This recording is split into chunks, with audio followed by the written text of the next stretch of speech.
Hello नमस्कार दोस्तों, मैं अरुण सर आप सभी का प्रयास एकेडमी में स्वागत करता हूं। आज मैं महत्वपूर्ण टॉपिक लेकर आया हूं जो क्लास 12th का सब्जेक्ट केमिस्ट्री का एक महत्वपूर्ण टॉपिक है। आज मैं आपको बताऊंगा कि किसी भी परमाणु की संयोजकता से हमें क्या लाभ मिलता है और उस परमाणु की संयोजकता कैसे ज्ञात की जाती है। तो संयोजकता की हमें आवश्यकता क्यों पड़ती है? दोस्तों, रसायन विज्ञान में बहुत से रासायनिक सूत्र व रासायनिक अभिक्रियाएं होती हैं। तो इन रासायनिक सूत्र अर्थात केमिकल फार्मूले बनाने व रासायनिक अभिक्रियाएं अर्थात रिएक्शंस को बैलेंस करने में हमें संयोजकता की आवश्यकता पड़ती है। इस संयोजकता को ज्ञात करने के लिए आपको महत्वपूर्ण 3 बिंदुओं पर ध्यान देना होगा। पहला है एटम्स अर्थात परमाणु का नाम व उसका परमाणु क्रमांक अर्थात एटॉमिक नंबर आपको ज्ञात होना चाहिए। सेकंड पॉइंट, आपको परमाणुओं का इलेक्ट्रॉनिक विन्यास अर्थात इलेक्ट्रॉनिक कॉन्फ़िगरेशन आपको सेल्स के आधार पर ज्ञात होना चाहिए। तथा तीसरा पॉइंट है किसी परमाणु की संयोजकता 1 से 4 के मध्य होती है, अर्थात जितने भी परमाणु होते हैं सभी परमाणुओं की संयोजकताएं हमेशा 1 से 4 के मध्य ही होती है। यदि इससे कभी प्राप्त होती है तो वह रॉन्ग होती है, जिसको हम करेक्शन करके सही ज्ञात करते हैं। तो आइए देखते हैं संयोजकता किस प्रकार निकालते हैं। जैसे कि हमें मान लीजिए सोडियम परमाणु की संयोजकता ज्ञात करनी है, तो इस सोडियम परमाणु का सबसे पहले हमें इलेक्ट्रॉनिक विन्यास करना होगा, जिसे ज्ञात करने के लिए हमें इसके परमाणु क्रमांक की आवश्यकता पड़ेगी अर्थात एटॉमिक नंबर की आवश्यकता पड़ेगी। जैसे सोडियम का एटॉमिक नंबर 11 होता है, इसका सेल्स के अकॉर्डिंग अर्थात के, एल, एम, एन इन कोषों के आधार पर इनका इलेक्ट्रॉनिक विन्यास करेंगे। जैसे कि सोडियम का इलेक्ट्रॉनिक विन्यास करने पर 2, 8, 1 इस प्रकार सोडियम का इलेक्ट्रॉनिक विन्यास करते हैं। इलेक्ट्रॉनिक विन्यास करने के बाद में किसी भी परमाणु के इलेक्ट्रॉनिक विन्यास करने पर उसके अंतिम कक्षा अर्थात बाह्य कोश में जितने इलेक्ट्रॉन शेष बच जाते हैं वही संख्या ही उस परमाणु की संयोजकता कहलाती है। यहाँ पर आप देख रहे हैं सोडियम के अंतिम सेल्स में 1 इलेक्ट्रॉन शेष बचा हुआ है, तो इसलिए सोडियम की संयोजकता यहाँ पर 1 है। जैसे कि मैग्नीशियम परमाणु लेते हैं तो इसका परमाणु क्रमांक 12 होता है, इसलिए इसका इलेक्ट्रॉनिक कॉन्फ़िगरेशन करेंगे 2, 8, 2। तो इसमें इसके अंतिम अर्थात लास्ट सेल में 2 इलेक्ट्रॉन शेष बचते हैं, तो इसलिए मैग्नीशियम की संयोजकता 2 यहाँ पर ज्ञात होती है। इसी प्रकार एल्यूमिनियम का यदि इलेक्ट्रॉनिक विन्यास आप करते हैं तो 2, 8, 3 आप देख रहे हैं अंतिम सेल्स में इसके 3 इलेक्ट्रॉन उपस्थित हैं, इसलिए एल्यूमिनियम की संयोजकता 3 प्राप्त होती है। इसी प्रकार और आगे चलते हैं। यदि हम सिलिकॉन एटम लेते हैं जिसका एटॉमिक नंबर 14 होता है, इसका इलेक्ट्रॉनिक विन्यास करेंगे 2, 8, 4 लास्ट में इसके 4 इलेक्ट्रॉन शेष बचते हैं, इसलिए सिलिकॉन की वैलेंसी 4 प्राप्त होती है। इसी प्रकार और आगे चलते हैं।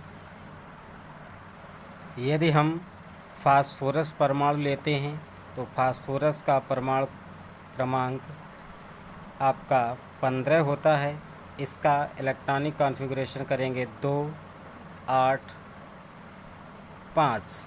तो इसके अंतिम सेल्स में 5 इलेक्ट्रॉन शेष रहते हैं, इसलिए फास्फोरस की संयोजकता 5 होनी चाहिए। परंतु आपको ज्ञात है कि किसी भी परमाणु की संयोजकता 1 से 4 के मध्य होती है।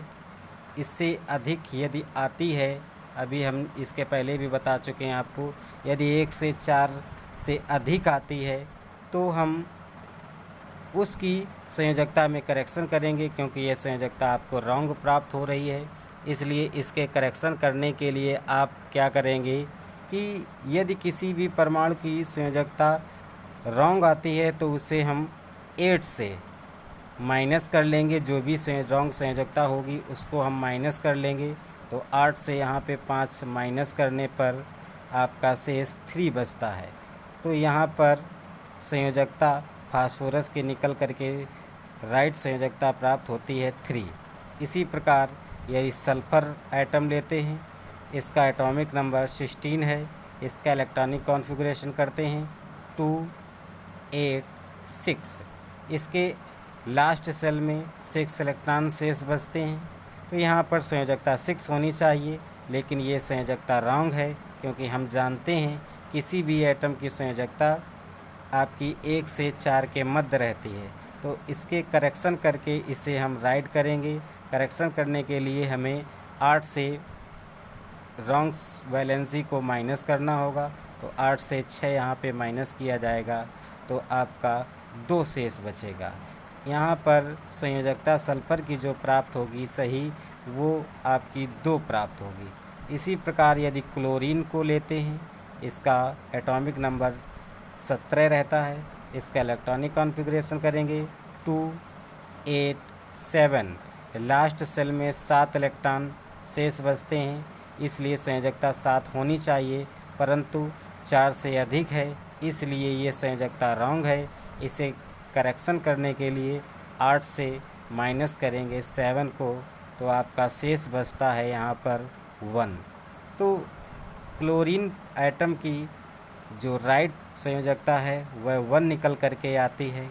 इसी प्रकार यदि आर्गन एटम्स लेते हैं और यहाँ पर आप इसका एटॉमिक नंबर 18 होता है, इसका इलेक्ट्रॉनिक कॉन्फ़िगरेशन करेंगे 2 8 8। लास्ट सेल में 8 इलेक्ट्रॉन है, इसलिए रॉन्ग वैलेंसी है।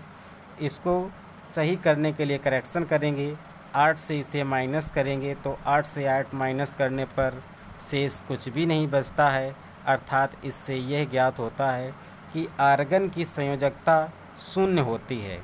अर्थात कहने का मतलब संयोजकता यदि शून्य है तो इसका मतलब ये एटम्स किसी अन्य एटम को अपने में संयुग्मित नहीं करेगा, अर्थात ये रासायनिक यौगिकों का निर्माण नहीं करता है, क्योंकि इसकी संयोजकता शून्य होती है।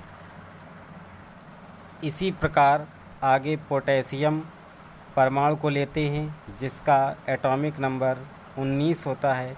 इसका इलेक्ट्रॉनिक कॉन्फ़िगरेशन करेंगे 2 8 8 1 रहेगा। ये इसका इलेक्ट्रॉनिक कॉन्फ़िगरेशन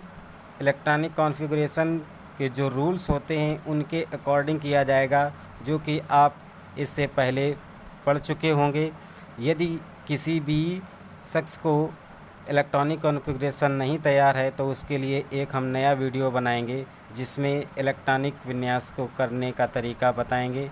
तो इसलिए इसके अंतिम सेल्स में आप देख रहे हैं 1 इलेक्ट्रॉन शेष बचता है, तो इसलिए पोटेशियम परमाणु की संयोजकता 1 प्राप्त होती है। इसी प्रकार और आगे चलेंगे यदि कैल्शियम परमाणु के पास, तो कैल्शियम का परमाणु क्रमांक 20 होता है। इसका इलेक्ट्रॉनिक विन्यास करेंगे तो 2 8 8 2 इसमें रहता है। तो लास्ट सेल में 2 इलेक्ट्रॉन शेष प्राप्त होते हैं, इसलिए कैल्शियम परमाणु की संयोजकता 2 प्राप्त होती है।